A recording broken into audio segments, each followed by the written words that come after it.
آگے تمہارے کام بھی آتے, تمہارے مددگار ہوتے. یہ بیماروں کو, بڈھے شیروں کو تم خرید کے آزاد کر رہے ہیں.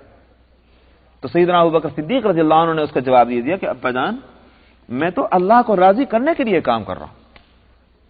اس بات سے مجھے کوئی دنیا میں فائدہ اٹھانا نہیں ہے کہ میں جوانوں کو, تندرستوں کو جو ہے میں آزاد کروں گا تو بڑھاپے میں میرے کام آئیں گے. مجھے تو اصل میں آزاد کرنے میں میرا مقصد اللہ کو راضی کرنا ہے. تو یہ ہے وہ تقوی. فَأَمَّا مَنْ أَعْطَى وَاتَّقَى, یہ دینا اللہ کے اس تقوی کی بنیاد پر ہے, دنیا کا کوئی فائدہ ان کے پیش نظر نہیں. تو ایک صدیق اکبر رضی اللہ عنہ نے کیا ہے, حقیقت تو یہ ہے کہ ایک سے ایک بڑھ کر رنگ تھا, مگر ابو بکر صدیق کا مقام تو خیر سب سے اونچا ہی ہے. لیکن یہ نہیں کہ بس ایک ہی ایک مثال تھی پورے تاریخ اسلام کے اندر. نبی کریم صلی اللہ علیہ وسلم کی تعلیمات کے نتیجے میں صحابہ رضی اللہ عنہم کے اندر جو جذبہ مال کے تعلق سے پیدا ہو چکا تھا, واقعی اس کی کوئی مثال جو ہے, یعنی کہ ایک آدھ فرد میں مل جائے, لیکن کمیونٹی کے اتنے افراد جو ہیں وہ اس رنگ میں رنگے جائیں اور وہ خیال ان کے دلوں میں پیوست ہو جائے, یہ واقعی کرشمہ ہے نبی کریم صلی اللہ علیہ وسلم کی تربیت کا. کہ انصار میں, مہاجرین میں بس اس فکر میں ہے کہ کس طرح سے میں ایک دوسرے سے آگے بڑھ جاؤں. سعد ابن ابی وقاص رضی اللہ عنہ, سعد ابن معاذ رضی اللہ عنہ کا معاملہ ہے کہ بیمار ہوئے اور خیال یہ ہوا کہ بس اب مرا. تو نبی کریم صلی اللہ علیہ وسلم عیادت کے لیے تشریف لائے, مزاج پرسی کے لیے.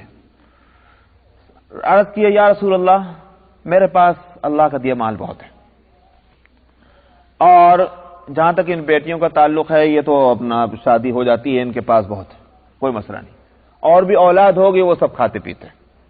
میرے پاس یہ اتنا مال ہے, باغات ہیں, جائیداد ہے, پراپرٹی ہے, کیش ہے, اتنا سب کچھ, اور وہ بھی کوئی یوں نہیں کنجوسی کر کے جمع کیا تھا. حالت ان کی یہ تھی, آپ اس سے اندازہ کیجئے کہ ان کو یہ بات معلوم تھی کہ نبی کریم صلی اللہ علیہ وسلم کو سرید کھانا پسند ہے. سرید وہ ایک کھانا ہوتا تھا گوشت کا, جس کے شوربے کے اندر روٹی ڈال دی جاتی تھی, وہ سرید بنتا تھا. نبی کریم صلی اللہ علیہ وسلم کو یہ کھانا پسند تھا. سعد بن معاذ رضی اللہ عنہ کو جب سے یہ بات معلوم ہوئی, ہر تیسرے چوتھے دن ایک بڑے برتن کے اندر وہ تیار کر کے بھیج دیا کرتے. وہ بڑے برتن میں اس واسطے کہ معلوم کہ آپ تنہا تھوڑی کھاتے تھے, تناخوری کی عادت تھوڑی تھی. وہاں تو یہ تھا کہ کھانا کہیں سے آیا, کوئی چیز آئی, آپ نے کہا کہ اعلان کر دو باہر جو بھی یہاں آ جائیں, سب 10 آ رہے ہیں, 20 آ رہے ہیں, جو بھی یہاں کھا لیں. اس لیے سعد بن معاذ رضی اللہ عنہ اس طرح سے گویا خرچ کرتے تھے نبی کریم صلی اللہ علیہ وسلم کے لیے اور دوسرے لوگوں کے واسطے. عرض کہ یا رسول اللہ, میرے پاس مال بہت ہے, لہذا مجھے اجازت دیجئے کہ میں سارے مال کو اللہ کے واسطے دے دوں. آپ نے فرمایا ہرگز نہیں, سارا مال نہیں. مرنے کے بعد کی وصیت کرنے کی بات تھی. آپ نے فرمایا بالکل نہیں. عرض کیا رسول اللہ, اچھا ایسا ہے کہ 3/4. ہم نے فرمایا بالکل نہیں, 3/4 بھی نہیں. عرض کیا یا رسول اللہ, اچھا آدھا مال. آپ نے فرمایا بالکل نہیں. عرض کیا یا رسول اللہ, اچھا 1/3 تو کی اجازت دے دیجئے. آپ نے فرمایا خیر ٹھیک ہے, 1/3 کی وصیت کر دو, مگر یہ بھی بہت ہے. یہ مزاج جو بنا ہے صحابہ کا کہ ان کو روکنا پڑتا ہے کہ اس طرح مت کرو, اس طرح مت کرو. کیسے بنا؟ ظاہر ہے کہ وہ تقوی ہے. فَأَمَّا مَنْ أَعْطَى وَاتَّقَى. اور یہ تقوی بھی یہ نہیں ہو کہ ہر ایک دعویٰ کرتا پھر انہوں نے کہا میں تو متقی ہوں, انہوں نے کہا میں تو متقی ہوں, ایسا نہیں. بلکہ وہ تقوی بھی جو ہے وہ دراصل ان تعلیمات کی روشنی میں ہو کہ جو تعلیمات نبی نے دی ہیں, ورنہ یوں ہر ایک آدمی اپنے کو متقی کہتا پھرے. اس لیے آگے لفظ لائے ہیں وَصَدَّقَ بِالْحُسْنَى, اور الحسنہ کی اس نے تصدیق کی ہو. الحسنہ سے مراد ہے خیر, اچھائی, بھلائی. مراد اس سے ہے وہ تعلیمات جو نبی کو دی گئی ہیں, ان کی تصدیق کر کے تقوی اختیار کرے اور تقوی کی بنیاد پر جو ہے وہ مال خرچ کرے. یہ ہے وہ بات. فَسَنُيَسِّرُهُ لِلْيُسْرَىٰ, ہم بھی اس کو آسانی والا راستہ آسان کر دیتے ہیں. آسانی والا راستہ اس کے لیے اور آسان کر دیتے ہیں. بڑی عجیب بات فرمائی.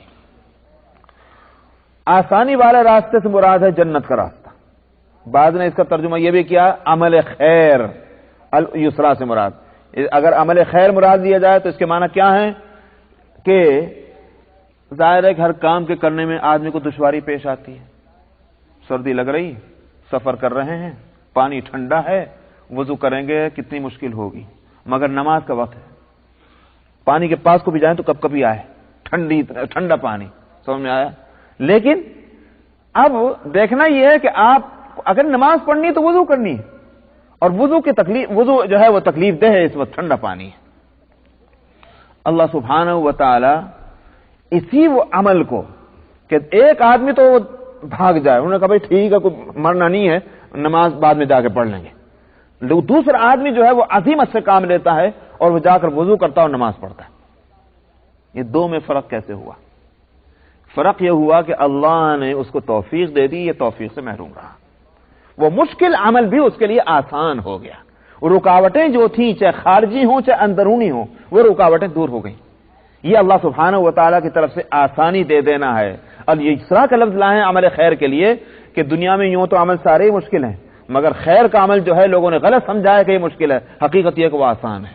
مشکل تو جب ہوتا جب وہ عمل قابل عمل نہ ہوتا، لیکن قابل عمل ہے تو پھر اس کو مشکل کیسے کہیں گے؟ اس لیے یسرا بھی کہا گیا۔ اور میں نے کہا بعض حضرات نے ترجمہ اس کا جنت کا کیا ہے، تو ہم جنت جو ہے اس کے لیے آسان کر دیتے ہیں، جو جس کے اندر یہ بات پیدا ہو جائے۔ انشاءاللہ بقیہ آئندہ ہفتے۔ بھائی ہمارا ارادہ یہ ہو رہا ہے، اعوذ باللہ من الشیطان الرجیم،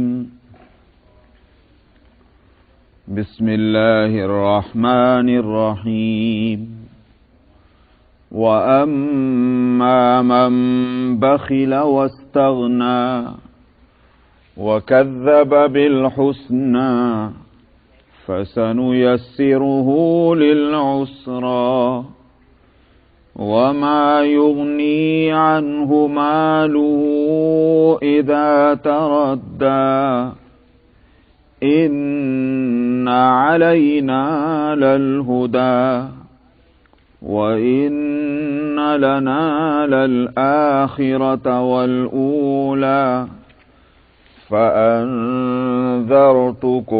نَارًا تَلَظَّىٰ لَا يَصْلَاهَا إِلَّا الْأَشْقَى الَّذِي كَذَّبَ وَتَوَلَّىٰ وَسَيُجَنَّبُهَا الْأَتْقَى الَّذِي يُؤْتِي مَالَهُ يَتَزَكَّىٰ وَمَا لِأَحَدٍ عِندَهُ مِن نِّعْمَةٍ تُجْزَىٰ إِلَّا ابْتِغَاءَ وَجْهِ رَبِّهِ الْأَعْلَىٰ وَلَسَوْفَ يَرْضَىٰ۔ صدق اللہ العظیم۔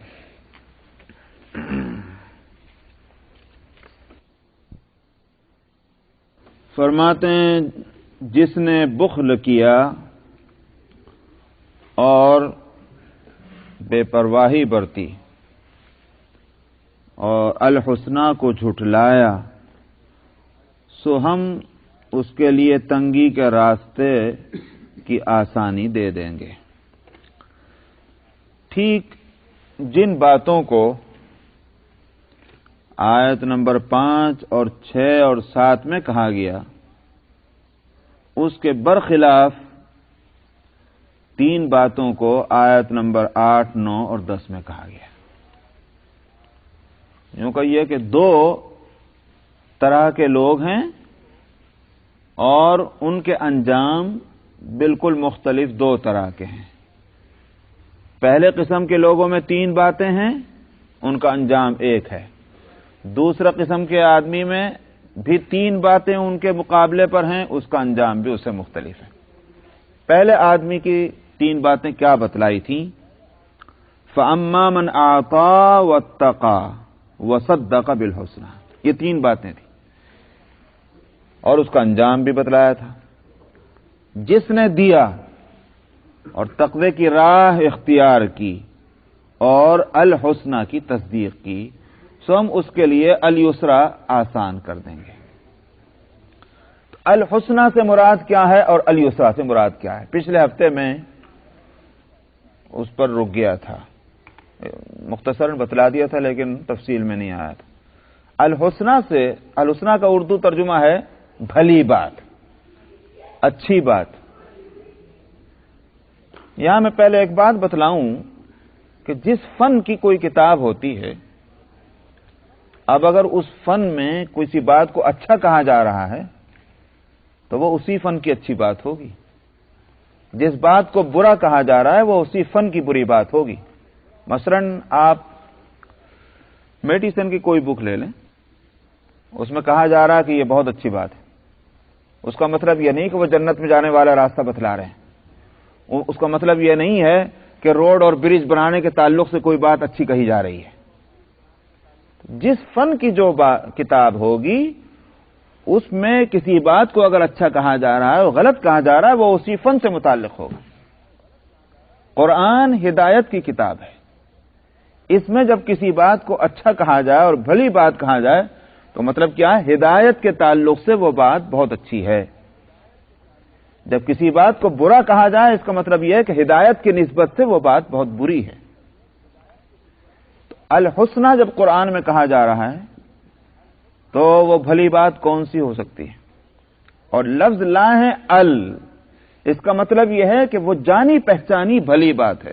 الف لام لگتا ہے عربی زبان میں، انگلش میں جیسے THE دی کے معنی میں۔ کسی چیز کو جب متعین کرنا ہو تو اس وقت لاتے ہیں آپ دی، اسپیسیفائی کرنا ہو، ٹھیک اسی طرح سے عربی میں الف لام لاتے۔ الحسنہ کے معنی یہ ہو گئے ہیں کہ وہ جانی پہچانی اور کوئی متعین بھلی بات ہے۔ یہ بات اگر سامنے آ جائے تو اب مفسرین کا یہ کہنا الحسنہ سے مراد ہے کلمہ طیبہ لا الہ الا اللہ محمد رسول اللہ، اس لیے کہ وہی ہدایت کے تعلق سے ایک متعین اور جانی پہچانی وہ بات ہے کہ جس کو بھلی بات کہا جا سکتا ہے، اس کی تصدیق کر رہا ہو۔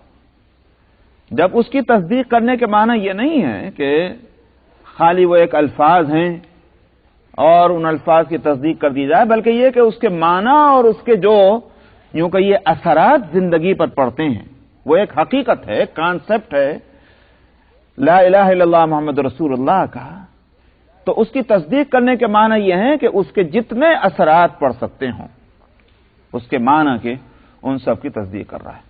کوئی معبود نہیں سوائے اللہ کے، اور معبود کون ہوگا؟ جو خالق بھی ہو، رازق بھی ہو، رب بھی ہو، قادر بھی ہو، نفع اور نقصان کا مالک بھی ہو، یہ ساری صفتیں جس کے اندر ہوں گی وہی معبود ہے۔ اور ان صفتوں میں سے اگر کوئی صفت نہیں پائی جا رہی معبود نہیں۔ یہ تو قرآن شریف نے کہا تھا ھذا خلق اللہ فارونی ماذا خلق الذین من دونہ، اللہ نے یہ چیزیں پیدا کی ہیں، بتاؤ تم اللہ کو چھوڑ کر جن کی پوجا کرتے ہو ان میں سے کس نے ان میں سے کوئی چیز پیدا کی ہے؟ تو اس لیے معبود بھی اللہ ہیں۔ تو لا الہ الا اللہ کہنے کے معنی کیا ہو گئے؟ ہمارے سارے معاملات جو ہیں اس میں نفع اور نقصان کا اختیار اور قدرت صرف اللہ سبحانہ و تعالی کو ہے۔ جب انہی کو اختیار ہے اور انہی کو قدرت ہے تو سارے معاملات میں ہم انہی کی طرف رجوع ہوں گے، انہی سے مانگیں گے، کسی اور سے نہیں مانگیں گے، انہی سے توقع رکھیں گے، کسی اور سے توقع نہیں رکھیں گے۔ یہ ہے لا الہ کے معنی۔ صاحب اب جس سے ہم کچھ مانگ رہے ہیں، جس نے ہم کو پیدا کیا ہے، جس نے ہم کو پالا اور پوسا ہے، اس کا کوئی حق بھی تو ہے ہمارے اوپر۔ وہ حق ہم کو کیسے معلوم ہوا اور کیسے معلوم ہو سکتے ہیں؟ محمد رسول اللہ۔ اللہ نے اپنا ایک بندہ اپنی طرف سے ایک ریپرزینٹیٹیو نمائندہ بنایا اور اس کو بتا دیا کہ جن بندوں کو میں نے پیدا کیا، جن بندوں کو میں نے رزق اور روزی دی، ان پر میرا یہ حق ہے۔ تو محمد رسول اللہ ماننے کے معنی یہ ہے کہ اللہ کے ہمارے اوپر کیا حق ہے اس کی تفصیل ہم کو معلوم ہو جائے، اور جب تفصیل معلوم ہو جائے تو ان کو مان لیں۔ وصدق بالحسنى کہنے سے پوری شریعت جو ہے وہ سامنے آ جاتی ہے۔ یہی وجہ ہے کہ نبی کریم صلی اللہ علیہ وسلم نے فرمایا تھا من قال لا الہ الا اللہ دخل الجنہ، جس نے لا الہ الا اللہ کہا وہ جنت میں چلا گیا۔ ظاہر ہے کہ آپ کے دماغ شریف میں آپ کے خیال شریف میں اس کا تصور بھی نہیں تھا کہ ہم جیسے لوگ جو ہیں خالی لا الہ الا اللہ کہہ دیں گے اور باقی سارے کوتک کرتے پھریں گے. وہاں تو یہ تھا کہ جس نے لا الہ الا اللہ کہا ہے، لا الہ الا اللہ محمد رسول اللہ کا، اس نے پوری شریعت کو جو ہے اس کا اقرار کر لیا، اور جس نے اقرار کر لیا اس نے اس کو مان لیا. عرب کے اس ماحول میں، جس ماحول میں یہ بات کہی جا رہی تھی، نبی کریم صلی اللہ علیہ وسلم نے فرمائی تھی، وہاں بات یہ تھی کہ آدمی جب تک کہہ نہیں رہا اس سے کہلوانا ہی مشکل تھا، اور جب اس نے ایک بات کہہ دی تو پھر گردن کٹ جائے پھر اس کے خلاف نہیں ہوتا. یہ تھی بات. یہی وجہ ہے کہ جب نبی کریم صلی اللہ علیہ وسلم نے کو ہجرت کی دعوت دی مدینہ منورہ کی طرف، وہ جو ایک مدینے کے لوگوں کا جو قافلہ آیا تھا حج کے موقع پر، اور عقبہ ویلی میں آپ کی ملاقات ہوئی تھی اور انہوں نے دعوت دی اور آپ نے قبول فرمائی. ٹھیک جس وقت وہ دعوت دے رہے تھے، ایک شخص نے ان میں سے کھڑے ہو کر کہا، اے مدینے کے لوگوں، تمہیں معلوم ہے تم کیا کام کر رہے ہو؟ تم جو دعوت دے رہے ہو جانتے ہو کہ اس کے پیچھے کتنے خطرے ہیں اور کتنی اس میں مصیبتیں ہیں، کتنی پریشانیاں ہوں گی؟ انہوں نے کہا ہم کو پتا ہے. تمہیں خوب اچھی طرح اس کا اندازہ ہے کہ پورا عرب تمہارے مقابلے پر کھڑا ہو جائے گا. تمہیں خوب اندازہ ہے کہ تمہیں جانوں کی بازی لگانی پڑ جائے گی. اس نے خوب اچھی طرح سے جھنجھوڑ دیا. ان سب نے کہا کہ ہاں ہمیں خوب اندازہ ہے. آپ نے دعوت کو قبول فرمایا. پھر یہی وجہ ہے کہ جس وقت غزوہ بدر پیش آیا اور نبی کریم صلی اللہ علیہ وسلم نے مشورہ لیا صحابہ سے، تو انصار نے مہاجرین نے عرض کیا، مہاجرین چونکہ اسلام میں سب سے پہلے آنے والے تھے، ان کا ادب اور احترام پورے معاشرے میں تھا. السابقون الاولون، پہلے مسلمان ہیں، اس واسطے ان کا ادب احترام تھا. تو مہاجرین نے آگے بڑھ کر عرض کیا، یا رسول اللہ جو حکم ہم تیار ہیں. آپ نے پھر پوچھا کیا رائے ہے آپ لوگوں کی؟ پھر مہاجرین بول پڑے، یا رسول اللہ جو آپ فرمائے ہم حاضر ہیں. آپ نے پھر پوچھا کیا رائے ہے آپ لوگوں کی؟ اب انصار کو خیال ہوا یہ کیا بات ہے، 2 مرتبہ جواب آ چکا، آپ تیسری مرتبہ پھر پوچھ رہے ہیں. ان میں سے ایک نے عرض کیا، یا رسول اللہ آپ نے 3 مرتبہ پوچھا ہے، ہمارے مہاجر بھائی نے جواب دیا لیکن آپ برابر پوچھ رہے ہیں، کیا آپ ہم انصار سے پوچھنا چاہ رہے ہیں الگ سے؟ آپ نے فرمایا ہاں. تب انصار نے عرض کیا، یا رسول اللہ ہم اس لیے خاموش تھے کہ ہمارے مہاجر بھائی بول رہے ہیں کافی، لیکن اگر آپ ہم سے پوچھنا چاہتے ہیں تو ہمارا جواب یہ ہے کہ مدینے کا کوئی بچہ گھر کے اندر نہیں رہے گا، آپ جو حکم دیں گے اس پر اپنی جانیں حاضر کر دیں گے. یہ کیوں پوچھا تھا آپ نے انصار سے؟ اس لیے کہ انصار نے دعوت دی تھی ابھی 1.5 سال پہلے اور ان کو جھنجھوڑا گیا تھا. کسی آدمی نے ان سے کہا تھا خطرناک ہے محمد صلی اللہ علیہ وسلم کو دعوت دینا، اور اس وقت انہوں نے کہا تھا کہ میں خطرہ کو مول لینے کو تیار ہیں. اس لیے پوچھا 1.5 سال میں کہیں بات پھیکی تو نہیں پڑ گئی؟ لیکن جب دیکھ لیا کہ اب یہ اس بات پر قائم ہیں، آپ نے پھر فیصلہ فرمایا کوچ کرنے کا. تو میں کہہ رہا تھا کہ وہ ماحول وہاں وہ تھا کہ ایک بات کو زبان سے نکالنا تو مشکل تھا، ساری محنت اسی پر کی جاتی تھی، کہو کہو کہو، لیکن جب ایک دفعہ منہ سے بات نکل گئی پھر گردن اڑ جائے مگر بات کو نہیں بدلیں گے.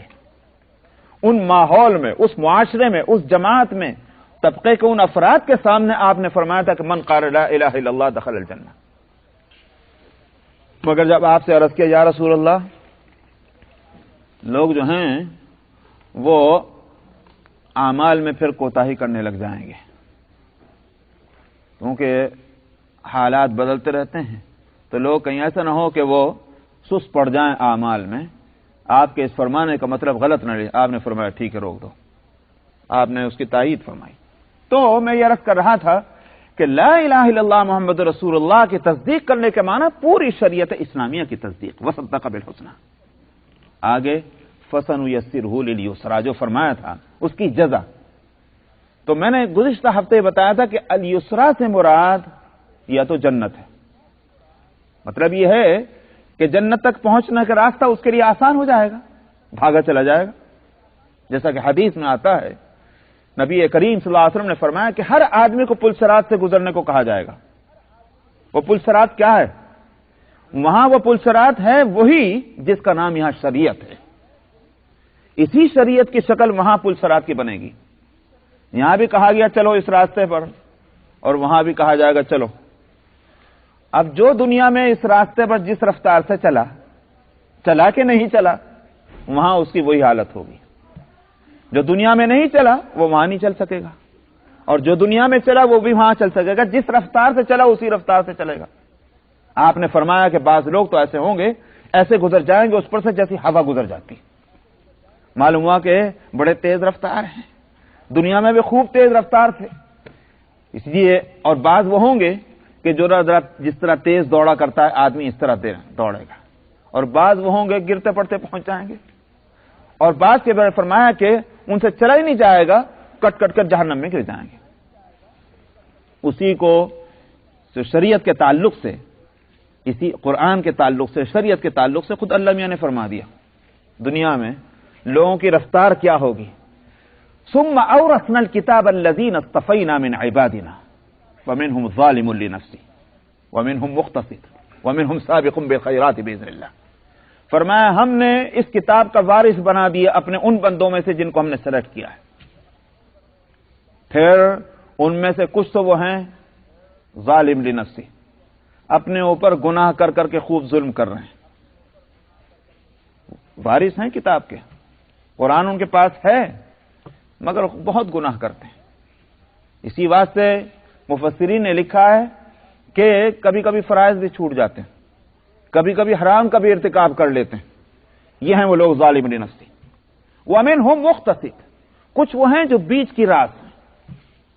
کیا مطلب یہ ہے کہ فرض نہیں چھوڑتے، حرام میں نہیں اپنے آپ کو مبتلا کرتے، مگر یہ کہ سنتوں کا اہتمام، مکروہات سے بچنے کی فکر وہ نہیں. یہ ہے مقتصد. اور فرمایا ومنہم سابق بالخیرات باذن اللہ، اور کچھ ان میں سے وہ ہیں کہ جو اچھی باتوں کی طرف لپکتے ہیں اللہ کی تائید اور ان کی توفیق سے. ذالک هو الفضل الکبیر، یہ تو بہت بڑا فضل ہے.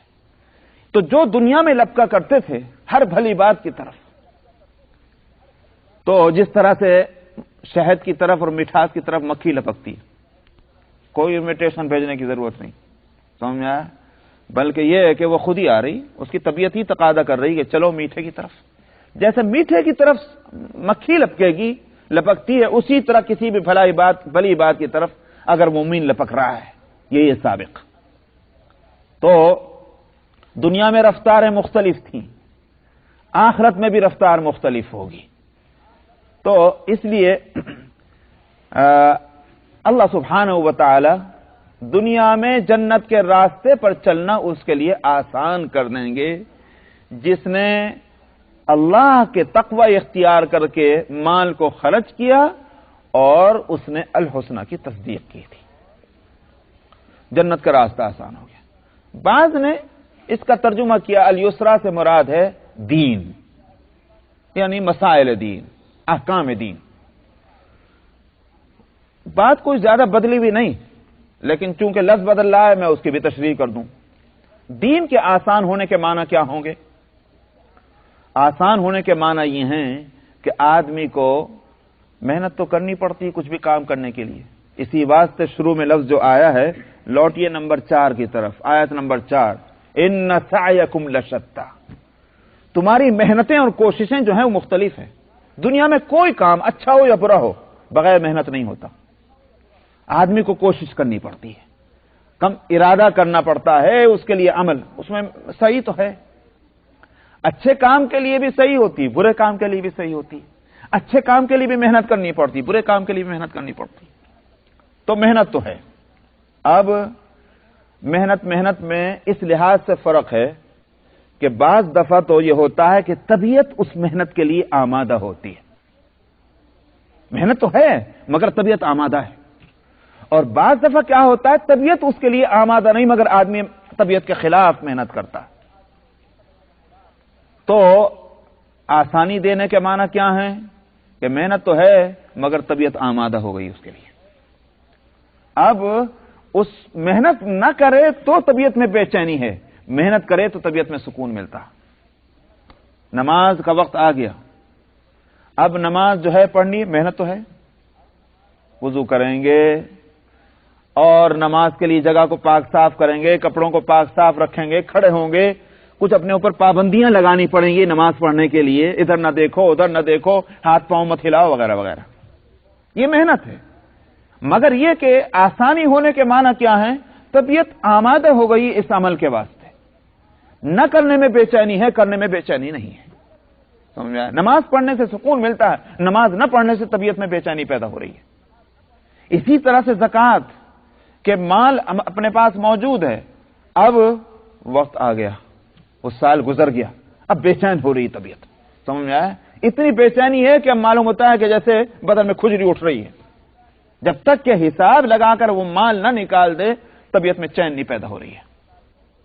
اور اگر یہ جذبہ اور آگے بڑھ جائے خرچ کرنے کا اللہ کے واسطے، کہ مال تو اس کا جس کو ضرورت ہے، مال اس کا نہیں جس کے پاس ضرورت نہیں، جس نے کھا لیا، یہ طبیعت اگر بن جائے تو پھر عجیب حالت ہو جاتی ہے.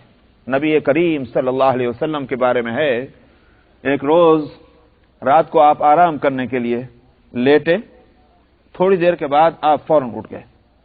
فرمایا مجھے خیال نہیں رہا تھا، مجھے بھی یاد آیا میرے گھر کے اندر سونے کا ایک ٹکڑا موجود ہے اور مجھے چین نہیں آئے گی وہ میرے گھر کے اندر موجود رہے، اس لیے اس کو اللہ کے راستے میں دینا ہے.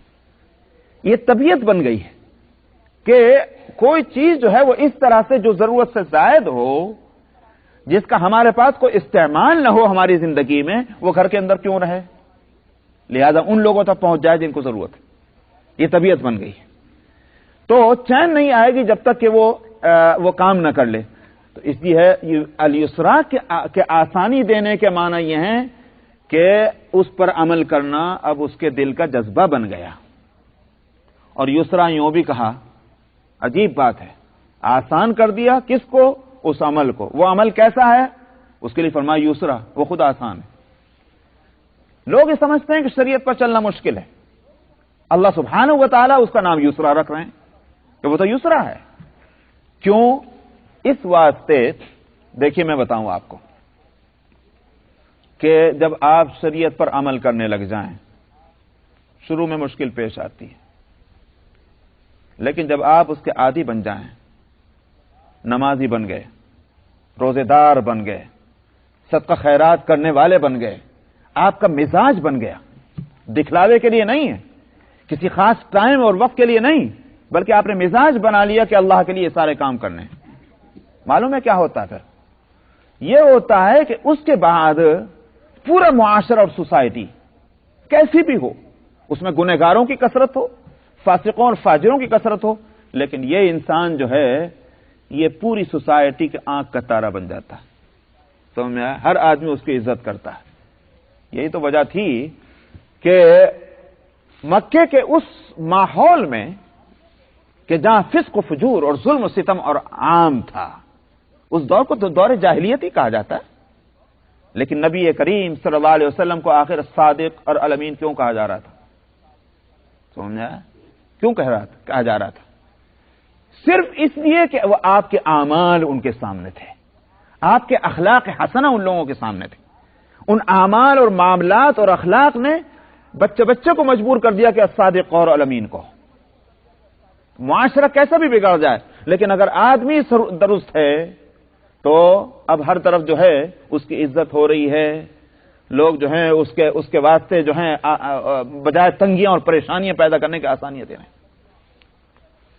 آج بھی ہندوستان کے اندر جہاں ہندوؤں کی کثرت ہے اور فرقہ پرستی عام ہے، آپ جانتے ہیں، سب اچھی طرح جانتے ہیں، لیکن میرا اپنا تجربہ یہ ہے کہ جب ہم لوگوں کا سفر ہوتا رہا اور ٹرین میں ہو، کسی بھی جگہ ہو کہ بیٹھنے کی جگہ نہیں، اور ہم نماز کا وقت آیا اور ہم نے کہا بھائی ہم کو نماز پڑھنی ہے، 2 منٹ کی ہم کو جگہ دے دو، تو کھڑے ہو گئے وہی ہندو اور انہوں نے کہا ٹھیک ہے جی آپ بھگوان کا نام لیں گے، اس سچی کیا بات ہے، ہم اتنی دیر تکلیف اٹھاتے ہیں، 2 منٹ میں کیا ہے، نہیں جی نہیں جی نماز پڑھو. اسلام کی دشمنی، مسلمان کی دشمنی، لیکن انہی کے بیچ میں جب آپ یوں کہیں کہ ہم کو نماز پڑھنی ہے اور آپ یقیناً اس بات میں ایک بے چینی آپ کی طبیعت میں ہو، اللہ سبحانہ و تعالیٰ اس کے لیے راستہ کھولتے ہیں، آسانی دیتے ہیں۔ تو یہ ہے دین اب آسان ہوا کہ نہ ہوا؟ ہم ہی خود مشکل سمجھتے رہیں، اللہ میاں کو کیا پڑی کہ اس کو جو ہے وہ آسان کریں گے۔ آسان تو اس کے لیے کریں گے جو آسانی چاہ رہا ہے۔ تو دین اپنی جگہ ایک مرحلہ آتا ہے کہ آسان ہو جاتا ہے، تو جو عادی بن گیا اب ان چیزوں کا، اس نے فیصلہ کر لیا اس پر عمل کرنا، اللہ اس کے لیے پھر اتنا آسان کر دیتے ہیں کہ پھر اس کے خلاف چلنا مشکل ہوتا ہے۔ آپ اس سے کہیں میاں نماز نہ پڑھو۔ وہ ایک صاحب کا قصہ ہے کہ وہ ایک صاحب کی کوئی چیز کہیں رکھ کے بھول گئے، اب یاد نہیں آ رہی، بالکل یاد نہیں آ رہی، بہت سوچا نہیں یاد آتی کہاں گئی۔ ایک صاحب سے جا کر کہا حضرت بڑی قیمتی چیز ہے اور میں رکھ کے بالکل بھول چکا ہوں، مجھے قطعاً یاد نہیں آ رہی۔ انہوں نے فرمایا کہ ایسا کرو، آج رات نماز مت پڑھو اور نماز پڑھ کے نہ پڑھ کر کے تم سو جاؤ، پھر دیکھو کیا ہوتا ہے۔ وہ گھر میں پہنچے، بزرگ آدمی تھے، انہوں نے فرمایا تھا طبیعت ان کے حکم پر چلنے کو بھی طبیعت کہہ رہی اور ساتھ میں یہ بھی نماز کس طرح چھوٹے گی، تو فرض نماز پڑھ لی، سنت چھوڑ دی کہ فرض تو کم سے اتنا تو کر لوں، فرض پڑھ لیا، سنت چھوڑ دی۔ خام میں زیارت ہوئی نبی کریم صلی اللہ علیہ وسلم کی، فرمایا بھائی ہم نے کیا قصور کیا تھا، ہم نے کیا قصور کیا تھا کہ تم ہمارا حصہ تم نے چھوڑ دیا۔ صبح کو روتے ہوئے پہنچے، عرض کیا کہ حضرت یہ صورت ہوئی، فرمایا کہ اگر فرض چھوٹ جاتا تو اللہ میاں کی زیارت ہوتی۔ تو میں یہ عرض کر رہا ہوں کہ یہ جو بات ہے طبیعت بن جانا کہ ان کو فرض چھوڑنا جو ہے وہ مصیبت ہو گیا۔ سنت بھی بڑی گویا یوں کہیے کہ دل پر پتھر رکھ کر انہوں نے چھوڑا ہے کہ مزاج بن جانا جو ہے یہی ہے فَسَنُيَسِّرُهُ لِلْيُسْرَىٰ۔ اب اس کے برخلاف فرمایا کہ جس نے بخل کیا، مال خرچ نہیں کرتا، مگر خوب یاد رکھیے قرآن جب بخل کی بات کر رہا ہے اس کے معنی یہ کھاتا نہیں، اس کے معنی یہ نہیں کہ پہنتا نہیں، ہرگز وہ مراد نہیں۔ میں نے کہا یہ کتاب ہدایت ہے تو جو مضمون ہے اسی سے متعلق اچھائی برائی بتلائی جائے گی۔ یہاں بخل کے معنی کیا ہیں کہ اچھے کاموں میں خرچ نہیں کرتا، برے کاموں میں چاہے وہ لٹا دے لیکن اچھے کام میں اگر خرچ نہیں کر رہا ہے وہ بخیل ہے۔ سمجھ میں آیا؟ شادی ہے بیٹی کی، خوب خرچ کرے، اور جب مسجد کا چندہ مانگنے جاؤ تو جناب والا اس سے ایک $10 بھی نہ نکلے، یہ سخی ہے؟ قرآن ایسے آدمی کو ہرگز سخی نہیں کہتا۔ آپ دیکھ لیں کہ سورہ بلد کے اندر گزر چکا ہے کہ پڑھ چکے ہیں یہ، اسی لیے میں نے کہا تھا یہ تینوں چاروں صورتیں ایک ساتھ ہی تقریباً اتری ہیں۔ دیکھیے آیت نمبر ہے اس میں صفحہ 1738 میں، اس میں لفظ آیا ہے یقول اہلکت مالا لبدا، وہ یوں کہتا ہے کہ میں نے مال جو ہے خوب خرچ کیا۔ وہ جو مال خرچ کرنے والا تھا ابو الاشد جس کا نام تھا، اس نے مال کہاں خرچ کیا تھا؟ مال خرچ کیا تھا اسلام کے خلاف، مال خرچ کیا تھا محمد صلی اللہ علیہ وسلم کے خلاف۔ تو کیا اس کو سخاوت کہیں گے؟ اللہ تعالیٰ فرماتے ہیں کہ ہرگز نہیں۔ اس لیے برے کاموں میں خرچ کرنا سخاوت نہیں ہے، وہ بخل ہی ہے اگر صحیح کاموں میں خرچ نہیں ہو رہا ہے۔ تو بخیلہ کے مطلب کیا ہوا؟ اچھے کاموں میں خرچ نہیں کرتا اور جہاں چاہے خرچ کرتا رہو، ہمیں اس سے کوئی مطلب نہیں۔ اس کے بعد فرمایا وَاسْتَغْنَا، اور بے پرواہی برتی تقوی کے مقابلے میں۔ اس کا مطلب کیا ہوا کہ استغنا کے معنی، جیسے تقوی کے معنی کیا ہوئے؟ تقوی کے معنی یہ ہیں ہر کام کے کرتے وقت آدمی یہ سوچے اللہ میاں ناراض نہ ہو، اللہ میاں راضی رہیں، مجھے اللہ کے سامنے جانا ہے، ان کو جواب دینا ہے، یہی فکر جو ہے اس کا نام تقوی ہے۔ اسی واسطے حضرت عمر رضی اللہ عنہ نے فرمایا تھا التقوی ہا ہونا، یہ فکر کہاں پیدا ہوتی؟ ہاتھ میں تھوڑی ہوتی، پیر میں تھوڑی ہوتی، وہ تو دل میں ہوگی۔ جب دل میں فکر پیدا ہوگی ہاتھ اور پاؤں سے اس کا اظہار ہوگا، لیکن جگہ اس کی تقوی کی وہ دل ہی ہے۔ تو جب اس کا نام اگر تقوی ہے، اس کے مقابلے میں اگر کوئی شخص کوئی فکر نہیں، حرام آ رہا آنے دو، سمجھ میں آیا؟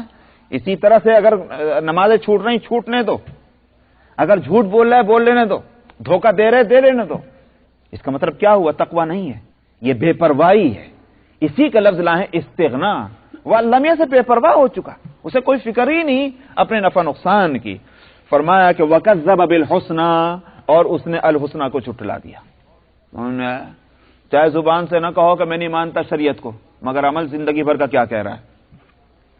عمل زندگی بھر کا یہ کہہ رہا ہے، آج تک کبھی اس نے اس کام پر عمل نہیں کر کے دیا، لہذا ایک طرح کا عملاً تکذیب ہے۔ لیکن بہرحال یہاں مراد لیا جائے گا کہ اس نے اپنے قول سے اپنے عمل سے اس کو جھٹلایا ہے الحسنى کو۔ فرمایا فَسَنُيَسِّرُهُ لِلْعُسْرَىٰ، ہم بھی اس کے لیے تنگی والا راستہ جو ہے وہ یہ آسان کر دیتے ہیں، چل تو اسی پر۔ اب اچھے کام اس کے لیے مشکل ہیں، برا کام کرنا اس کے لیے آسان ہے۔ جہنم والا راستہ اس پہ دوڑا چلا جا رہا ہے، اور جنت والے راستے پہ حالت کیا ہے؟ مرا جا رہا ہے۔ اسی لیے جیسے منافقین کے تعلق سے قرآن شریف میں فرمایا قاموا الی الصلاۃ قاموا کسالى، نماز کے واسطے منافقین بھی آتے تھے، مگر چونکہ اصل میں اللہ کے واسطے تھوڑی نماز پڑھنی تھی، دل سے تھوڑی پڑھنی تھی، وہ تو دنیا داری کی نماز تھی، اس لیے اس طرح آیا کرتے تھے کہ جیسے معلوم ہو کوئی مصیبت آ رہی ہے ان کے اوپر، سمجھ میں آیا؟ تیار نہیں ہے طبیعت، بہت ہی مرے دل سے آ کر کھڑے ہوا کرتے تھے نماز پڑھنے کے لیے۔ تو نیک عمل جو ہے وہ اس کے لیے مشکل ہو گیا، اور برا عمل جو ہے وہ اس کے لیے آسان ہو گیا، طبیعت ادھر لپکتی ہے۔ یہ ہے فَسَنُيَسِّرُهُ لِلْعُسْرَىٰ وَمَا يُغْنِي عَنْهُ مَالُهُ إِذَا تَرَدَّىٰ، فرمایا یہ مال کی فکر جو ہے انسان کو جو لگی ہوئی ہے، یہ جب گڑھے میں جا پڑے گا تو مال ذرا کام نہیں آئے گا۔ گڑھے سے مراد قبر کا گڑھا بھی ہے، اور گڑھے سے مراد جہنم کا گڑھا بھی ہے، دونوں ہی معنی ہے۔ جب یہ گڑھے میں جا کے پڑے گا اس وقت مال نہیں کام آئے گا۔ مالدار بڑے سے بڑے ہیں، یہاں دیکھ لیجیے صاحب، جب کوئی مرتا ہے تو ہو کیا اس کے ساتھ اعلیٰ درجے کا کوٹ پینٹ پہنواتے ہیں اس کو، اور اعلیٰ درجے کے تابوت میں اس کو رکھتے ہیں، اور کیا فائدہ ہونا میاں اس کو، سمجھ میں آئے؟ اس کو تو کوئی حاصل نہیں، اس کو ٹاٹ میں لپیٹ دو یا مخمل میں لپیٹ دو، کیا اس کو فائدہ ہونے جا رہا ہے؟ اپنے دل کے بہلاوے ہیں، اس سے سوا اور کچھ نہیں۔ تو وہ مال جو ہے جو کچھ اس نے کمایا، بلڈنگیں بنائیں اور جو کچھ کیا، بینک بیلنس چھوڑا، جانا ہے قبر میں؟ نہیں جاتا، کوئی فائدہ نہیں۔ نبی کریم صلی اللہ علیہ وسلم نے فرمایا کہ جب انسان جو ہے اس کا انتقال ہوتا ہے اور جنازہ جاتا ہے، اس کے ساتھ 3 چیزیں چلتی ہیں، تو پھر ان میں سے 2 جو ہیں پھر وہ رہ جاتی ہیں پیچھے، اور 1 چلی جاتی۔ 3 چیزیں کون سی چلتی ہیں اس کے ساتھ؟ فرمایا ایک تو مال چلتا ہے، دیکھا جنازہ مالدار کا ہے تو اعلیٰ درجے کا تابوت چاہے، بڑا قیمتی لکڑی کا تابوت ہے اس کا، مال بھی جا رہا ہے، اور رشتہ دار بھی جا رہے ہیں، اس کے دوست احباب وہ بھی ساتھ چل رہے ہیں، اور اعمال بھی جا رہے ہیں۔ 3 چیزیں ساتھ چلتی ہیں جنازے کی۔ فرمایا 2 چیزیں تو رہ جاتی ہیں، واپس آ جاتی ہیں، 1 پھر ساتھ چلی جاتی۔ تو مال بھی رہ گیا اور رشتہ دار بھی رہ گئے، کوئی بھی آگے نہیں چلا۔ اعمال جو ہیں وہ برابر ساتھ جا رہے ہیں، اچھے اعمال ہیں تو، اور برے اعمال ہیں تو، ایک ہی چیز ساتھ جاتی اور کوئی چیز نہیں ساتھ جاتی۔ فرمایا وَمَا يُغْنِي عَنْهُ مَالُهُ إِذَا تَرَدَّىٰ، جب گڑھے میں گر جائے گا، جب اس کا مال کام نہیں آئے گا۔ إِنَّ عَلَيْنَا لَلْهُدَىٰ، ہماری ذمہ داری ہے ہدایت کا دینا، رہنمائی کرنا۔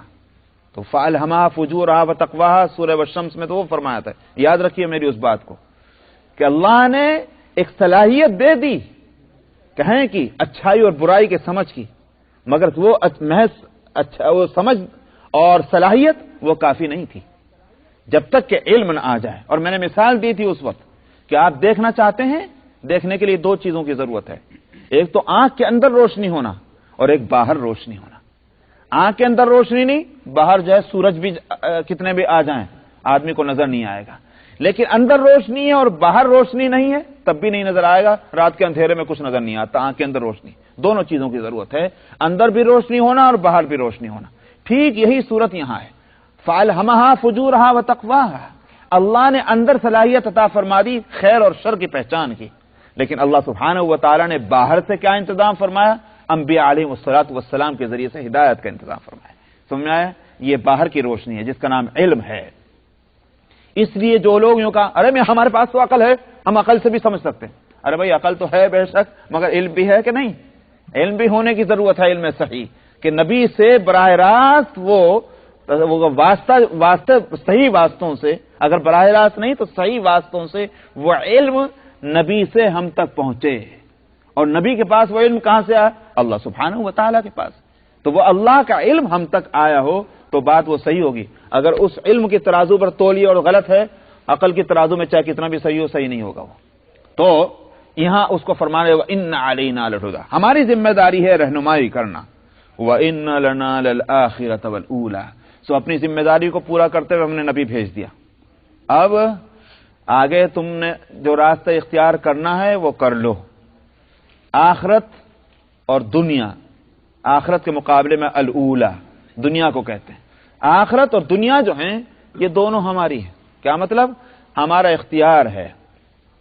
اس لیے دنیا میں بھی ہم نے ہی ہدایت کا انتظام کیا اور آخرت میں بھی اس کا انجام ہم ہی دینے والے ہیں. یہ معنی بھی ہوئے. دوسرے معنی کیا ہے کہ تم کو دنیا میں اگر نفع نقصان چاہیے وہ ہم سے لو، آخرت کے نفع نقصان کے بھی ہم ہی مالک ہیں. دونوں معنی ہیں. وَإِنَّ لَنَا لَلْآخِرَةَ وَالْأُولَىٰ فَأَنذَرْتُكُمْ نَارًا تَلَظَّىٰ، فرمایا تو میں نے تم کو ڈرا دیا ہے دہکتی ہوئی آگ سے. لا يصلاها الا الاشقى، اس میں نہیں داخل ہوگا مگر بد نصیب. کون؟ الذی کذب وتولی، جس نے جھٹلایا اور اس نے روگردانی کی. وہی واستغنا کے جو معنی وہاں تھے وہی معنی یہاں ہوں گے وتولی کے، کہ اس نے منہ موڑ لیا، بات سننے کو تیار نہیں ہے. جیسے قرآن دوسرے سورہ لقمان میں فرمایا گیا کہ کأن لم یسمعها کأن فی اذنیہ وقرا، جب ان کے سامنے قرآن پڑھا جاتا ہے، ہدایت کی بات ان کے سامنے لائی جاتی ہے، سنائی جاتی ہے، تو ایسا جیسے سنا ہی نہیں، ایسا معلوم ہوتا ہے کان بہرے ہی ہو گئے. یہ ہے وتولی، پیٹ پھیر لینا، منہ پھیر لینا، بات ہی سننے کو تیار نہیں ہے. وَسَيُجَنَّبُهَا الْأَتْقَىٰ، اور اس آگ سے ان قریب بچیں گے وہ کہ جو تقوی اختیار کرنے والے ہیں. اتقا، خوب تقوی اختیار کرتے ہیں، مطلب یہ اللہ کا اچھا ڈر ان کے دل میں ہے. الذی یؤتی مالہ یتزکا، جو اپنے مال کو اس لیے دیتا ہے تاکہ پاک صاف ہو جائے. معلوم ہوا زکوٰۃ اور خیرات کا فائدہ خود اپنے آپ کو ہوتا ہے. کیا فائدہ ہوتا ہے؟ آدمی پاک صاف ہو گیا. سمجھ میں آیا؟ کیوں؟ اس واسطے کہ اس کے اخلاق سنور گئے. مال کی محبت جو اس کے اخلاق کو گندہ کیے دے رہی تھی، وہ مال کی محبت پر پابندی لگ گئی، ایک لمٹ کے اندر وہ آ گئی، اب اس کے اخلاق سنور گئے. یہ ہے پاک صاف ہونا، تاکہ پاک صاف ہو جائے. وَمَا لِأَحَدٍ عِندَهُ مِن نِعْمَةٍ تُجْزَىٰ، اور فرمایا کہ جس نے یہ مال دیا اس کے اوپر کسی کی کوئی مہربانی نہیں تھی، یعنی کوئی احسان کا بدلہ چکانے کے واسطے مال نہیں خرچ کر رہا ہے، بلکہ یہ کوئی احسان کسی کا نہیں، تب مال خرچ کرتا ہے. جیسے صدیق اکبر رضی اللہ عنہ، میں نے کہا تھا کہ اس صورت کے بارے میں مفسرین یہ کہتے ہیں کہ پہلے مصداق ہیں صدیق اکبر رضی اللہ عنہ، کہ جن کی حالت یہ تھی. اور وہ ابن زبیر رضی اللہ عنہ کی روایت ہے کہ 7 لوگ ایسے تھے کہ جو مکے والوں کے غلام تھے، وہ مسلمان ہو گئے اور مکے والوں نے ان پر ظلم اور ستم کیا. تو صدیق اکبر رضی اللہ عنہ نے ان کو خریدا اور خرید کر آزاد کیا. 7 غلاموں کو خریدا اور آزاد کر دیا. تو ابا نے کہا، ابو قحافہ نے، بیٹا تم جو کام کر رہے ہو، اگر تم اپنے تندرست اور جو جوان ہوں ایسے غلاموں کو خرید کر آزاد کرو تو آگے چل کر تمہارے کام آئیں گے. تو انہوں نے کہا یا ابا انما اريد ما عند اللہ، ابا جان میرے تو ارادہ اس کے سوا اور کچھ نہیں کہ جو اللہ کے پاس ہے وہ مجھے مل جائے. میں نے دنیا میں کسی اور مقصد کے لیے خرچ نہیں کیا ہے، اللہ کے واسطے خرچ کیا ہے. تو یہ ہے وَمَا لِأَحَدٍ عِندَهُ مِن نِعْمَةٍ تُجْزَىٰ، کسی کا کوئی احسان نہیں تھا کہ جس کا وہ بدلہ دینے کے لیے خرچ کر رہا ہے، اللہ کو راضی کرنے کے لیے کر رہا ہے. إِلَّا ابْتِغَاءَ وَجْهِ رَبِّهِ الْأَعْلَىٰ، سوائے اپنے عالی شان رب کی مرضی اور خوشنودی حاصل کرنے کے، اس کے سوا اور کوئی غرض نہیں. وَلَسَوْفَ يَرْضَىٰ، فرمایا سو ان قریب راضی ہو جائے گا. کون؟ عام ہے. اسی واسطے مفسرین کہتے ہیں اللہ راضی ہو جائے گا. اللہ کو راضی کرنا چاہتا ہے, اللہ راضی ہوگا, بڑی بات ہے. اور یرضا کا فاعل وہ خود خرچ کرنے والا بھی ہے. مفسرین کہتے ہیں کہ اللہ نے اس کو عام چھوڑ دیا, دونوں معنی مراد ہوں گے. یعنی کیا مطلب؟ جس نے خرچ کیا وہ ان قریب راضی ہو جائے گا, یعنی اللہ اس کو دنیا اور آخرت میں اتنی نعمتیں دیں گے کہ وہ آخر کو راضی ہو جائے گا, اللہ اس کو راضی کر لیں گے. سمجھ میں آیا؟ تو اللہ بھی راضی, بندہ بھی اس سے راضی, یہ مقام اس کو حاصل ہو جائے گا اللہ کے واسطے یہ کام کرنے والا. بس